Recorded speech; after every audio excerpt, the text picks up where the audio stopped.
बिस्मिल्लाहिर्रहमानिर्रहीम। अस्सलाम वालेकुम वरहमतुल्लाहि वबरकातुहू। आज का मुताला शुरू करने से पहले दुरूद शरीफ पढ़िए और इल्म में इजाफ़े की दुआ पढ़िए। सफ़ा नंबर 27, कायदा नंबर 7। जी, एक जैसी शक्ल इख्तियार करने वाले हुरूफ कौन कौन से हैं जिनकी शक्ल एक जैसी हो जाती है? फ़े और क़ाफ़। कैसे?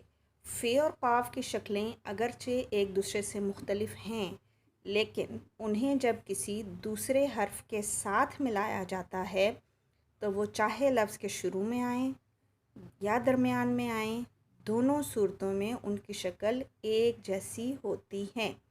जैसे फ़रहत, इक़रा।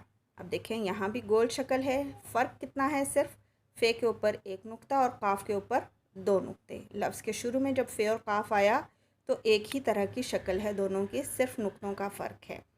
सफ़ूफ़, सकूत, यहाँ भी फ़े दरमियान में जब आया है तो एक जैसी शक्ल है जैसी कि काफ़ की शक्ल है, सिर्फ नुक्तों का फ़र्क है।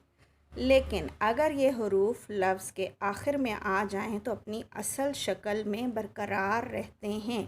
जैसे आसिफ़, ताल्लुक़।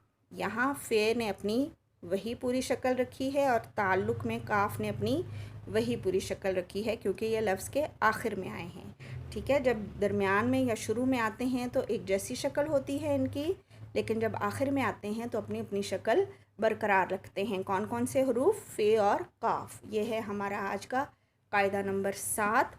आपने इसको 5 बार गौर से तवज्जो से पढ़ लेना है और याद भी रखना है।